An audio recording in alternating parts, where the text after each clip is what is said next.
কোনো একটা বাইকের তেল ফুরাইছে, আগে শুনি কোনটা শেষ হয়েছে। RX 100 গেল একটা। এক্সমোশন থেকে তেল চুরি করার সময় ধরা পড়লো রানা ভাই। ভাই আপনি অকটেনের কালারটা দেখছেন? ঢাকায় এই কালার দেখা যায় না। ছাগল, কুকুর, বিড়াল, মহিলা মানুষ, হাঁস, মুরগি এগুলো আমাকে একটু বেশি পছন্দ করে। এমন হুটহাটভাবে দৌড়ে আসে যে ম্যাক্সিমাম সময় চোখে দেখা যায় না।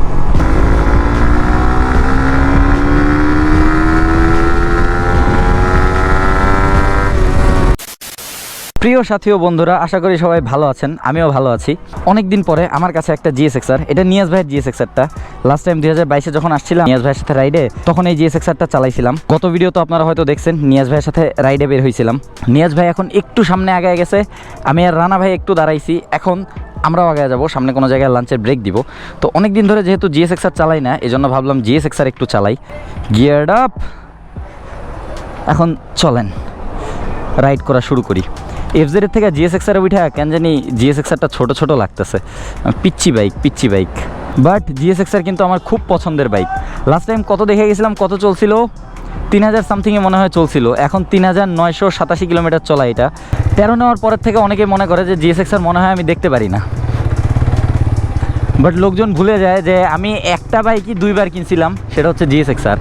তো GSXR-এর প্রতিও আমার ভালোবাসা কম না। খালি কাহিনী হচ্ছে মাঝে মধ্যে বাইক চেঞ্জ করতে হয় কন্টেন্টের জন্য। ডিফারেন্ট বাইক চালাবো, ডিফারেন্ট বাইকের এক্সপিরিয়েন্স হবে, তারপরেই না আপনাদের বাইক লাভার ব্যাচেলার আপনাদেরকে প্রপার রিভিউ দিতে পারবে বাইকগুলার। একটার সাথে আরেকটা ডিফারেন্স কীরকম, একটার তুলনায় আরেকটা বাইক কীরকম, এগুলো জানতে থাকতে হবে। এগুলো না জানলে তো আপনাদের বাইক লাভার ব্যাচেলার হয়ে কোনো লাভ নেই। আফটার অল আমার মেইন কাজ হচ্ছে বাইক রিভিউ দেওয়া, আর এই চ্যানেলটা হচ্ছে ব্লগিংয়ের জন্য। মোটো ব্লগ আর মোটো রিভিউ এই দুটো জিনিস আমি আলাদা রাখতে চাইছিলাম, এই জন্যই দুইটা আলাদা চ্যানেল করা। এই GSXR একটা স্টিয়ারিং ড্যাম্পার লাগানো ছিল, ড্যাম্পারটা এবার নাই। ড্যাম্পারটা নাকি খুলে গেছে এখান থেকে, এটার তো ব্র্যাকেট পাওয়া যায় নাই তখন, এটা ঝালাই দিয়ে লাগানো ছিল। তো ওই ঝালাইটা নাকি এখান থেকে ছুটে গেছে, এই জন্য ড্যাম্পারটা খুলে রাখছে। তো লাস্ট ভিডিও যা দেখছেন তারা তো জানেনি, আমরা গিয়েছিলাম হিলি বন্দর থেকে এখন আমরা ব্যাক করতেছি আবার রংপুরের দিকে। ওনার এই GSXR-টার কন্ডিশন এত ভালো, আমার GSXR-টা এত স্মুথ ছিল না এইটা যতটা স্মুথ। অবশ্য আমার পরের যে GSXR-টা ছিল ওটা ছিল 30,000 কিলোমিটারের মতো চলা, কত 28 থেকে 30-এর আশেপাশেই হবে। আর এইটা হচ্ছে মাত্র 3900 কিলোমিটার চলা। তো এইটার কন্ডিশন আরও ভালো হবে, এটা আরও একটু ফ্রেশ হবে, এটাই স্বাভাবিক।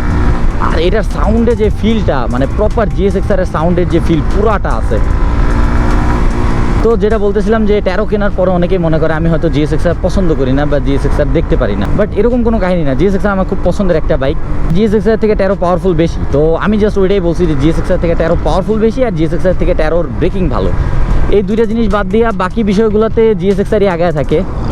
হ্যাঁ, কিছু ফিচার্স GSXR-এ কম আছে 13 থেকে, এইটুকুই আর কি। তো এটা নিয়ে একটা কম্প্যারিজন ভিডিও আছে বাইক লাভার ব্যাচেলার চ্যানেলে, আপনারা কেউ যদি না দেখে থাকেন তাহলে দেখতে পারেন। নিয়াজ ভাই আসলে বাইকগুলো স্টক রাখাই পছন্দ করে, এই জন্য এটা একদম পুরোপুরি স্টক আছে। শুধুমাত্র স্টিয়ারিং ড্যাম্পারটাই লাগানো হয়েছিল, কারণ স্টিয়ারিং ড্যাম্পার ওটা একটা কাজের জিনিস, তো এই জন্যই শুধুমাত্র ড্যাম্পারটা লাগানো ছিল। এখন আমার রাইডিং গিয়ারের সাথে বাইকটা ম্যাচ করছে।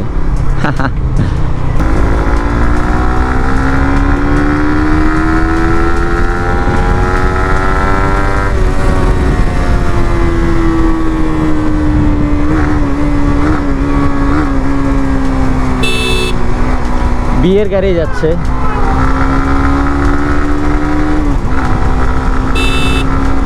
এইদিকের আসলে এই যে রাস্তাটায় আমরা রাইড করতে আসছি, এই রাস্তাটা খুবই সুন্দর, অনেক ওয়াইড করছে রাস্তাটা। আর আগের বার যে আসছিলাম তার থেকে মনে হয় এবার রাস্তাটা আরও সুন্দর করছে। তো এই রাস্তায় বাইক চালায়ও মজা পাওয়া যায়। নিয়াজ ভাই সামনেই আছে। দুপুরে কোথাও এখন আমরা লাঞ্চ করব, লাঞ্চ করে তারপরে আমরা রংপুর শহরের উদ্দেশ্যে আবার রওনা দিব।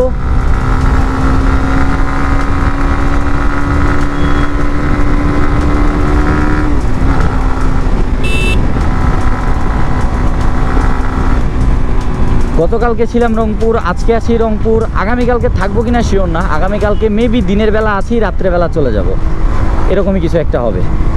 GSXR খুবই লাইট ওয়েট, আমার FZ-এর থেকে GSXR-এর ওজন কম। ও আমার সামনে দিয়ে যাবেই, বাকিরা সবাই ওকে স্কিপ করে গেছে, আমি ওকে স্কিপ করে যেতে পারি না, ও আমার সামনে দিয়ে গেছেই। বাট ভালো বিষয় হচ্ছে আগে থেকে দেখছি, আসার পড়া লাগে নেই। ছাগল, কুকুর, বিড়াল, মহিলা মানুষ, হাঁস, মুরগি এগুলো আমাকে একটু বেশি পছন্দ করে। এমন হুটহাটভাবে দৌড়ে আসে যে ম্যাক্সিমাম সময় চোখে দেখা যায় না। কোনো একটা বাইকের তেল ফুরাইছে, আগে শুনি কোনটা শেষ হয়েছে। কোনটার তেল শেষ হয়েছে ভাই? হ্যাঁ, উনি পাইপ নিয়ে রাখেন।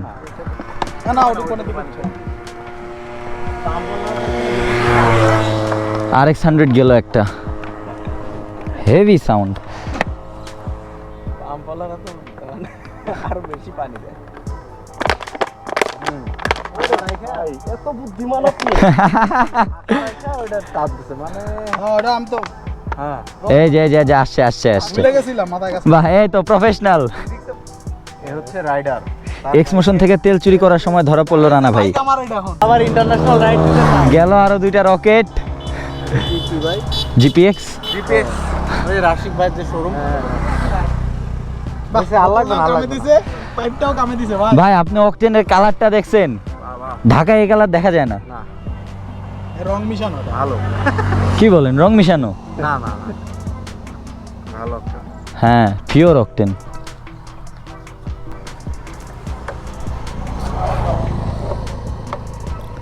ঢেলে দিন। কয় লিটার গেল? 2 লিটার। বাস, তেল ওঠানো শেষ। Let's get riding again. যাক, তাও কপাল ভালো যে রানা ভাইয়ের ব্যাগে পাইপ ছিল, নাহলে এখানে আশেপাশ থেকে কোনোখান থেকে তেল খুঁজে নিয়ে আসা লাগতো, অথবা কোনো পাম্পে যায় বোতলে করে নিয়ে আসা লাগতো।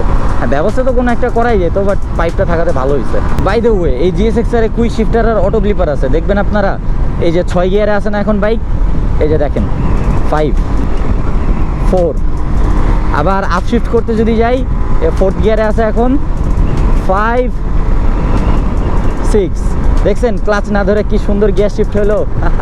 এটাকে বলা হচ্ছে ক্লাচলেস শিফটিং। এই ক্লাচলেস শিফটিং করে গিয়ার শিফটিংয়ে কিছুটা টাইম বাঁচানো যায়। এই জন্যই পরে মোটোজিপিতে বাইকগুলোতে কুইক শিফটার ইন্ট্রোডিউস করা হয়। Finally we are back to city roads. Niaz ভাইয়ের বাসার খুব কাছাকাছি চলে আসছি, তো এখন সামনে গিয়ে GSX-Rটা দিয়ে দিব। আবার রাইড করে অনেক মজা লাগলো। I miss my GSX-R। এখন যদি আমি আরেকটা GSX-R কিনতে চাই, কম টাকার মধ্যে বেশি কিলোমিটার চলা আরেকটা GSX-R কিনতে পারবো আমি। তো 2-2.5 লাখ টাকার মতো লাগবে। 2 লাখে মেবি হবে না, 2.5 লাখে আরামসে হয়ে যাবে। তো 2.5 লাখের আশেপাশে একটা GSX-R আরামসে কেনা যাবে। বাট এখন মেবি আর GSX-R নিব না, কারণ GSX-R 2বার নিয়ে ফেলছি। ওয়েট করে অন্য কিছু নিব, অথবা আবার একটা CBR নিতে পারি স্পোর্টস বাইক হিসেবে। এগুলো ভবিষ্যতের আলাপ, ভবিষ্যতে দেখা যাবে, কারণ প্ল্যান তো আছে অনেক কিছু ভাই, কিন্তু সব কিছু তো এক্সিকিউট করা যায় না, এটাই হচ্ছে সমস্যা। তো GSX-R মিটার লাফালাফি শুরু করে দিছে। GSX-R খুব বেশি তেল নাই। তাহলে এগুলো নিয়ে চলে যাব। ঠিক আছে,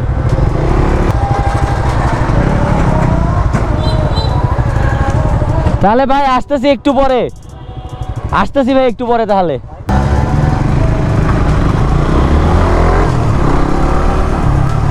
বাইকগুলো আমরা একটু পরে রাখবো, কারণ নিয়াজ ভাইয়ের বাসায় বিকেলে আবার আমাদের সবার দাওয়াত আছে। তো বিকেলে আবার নিয়াজ ভাইয়ের বাসায় একবার যাবই, তখন বাইকগুলো দিয়ে আসবো।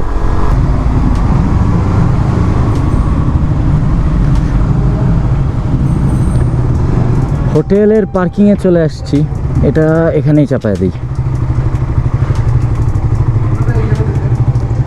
এগুলো একটু পরে বের হবে। বাইকগুলো এখানে থাকুক, আমরা যাই ফ্রেশ হয়ে আসি। many minutes later. Hello guys, তো রাত্রেবেলা নিয়াজ ভাইয়ের বাসায় আমরা আবার গেছিলাম, বাট সমস্যা যেটা হয়েছে, আমার প্রচুর ঘুম পাইছিল, এই জন্য তখন আর কোনো ভিডিও করি নাই। রাত্রে খাওয়া দাওয়ার পরে আমি ওখানে বসে বসে ঘুমাই গেছিলাম, তো এই জন্য আর কোনো ভিডিও করা হয় নাই। ফাইনালি নিয়াজ ভাইয়ের বাসা থেকে চলে আসছি, ওনাকে বাইকও দিয়ে আসছি। এখন কালকে আবার আমরা রংপুর থেকে ঢাকা ব্যাক করব। আজকে আর দেখানোর মতো কিছু নাই, তো আজকে ভিডিওটা এখানেই শেষ করি। দেখা হবে কালকে রংপুর থেকে ঢাকা যাওয়ার সময়। That's it for today. Thanks for watching. See you next one. Till then stay subscribed to our helmet rides and keep watching. Tajul Islam, thank you.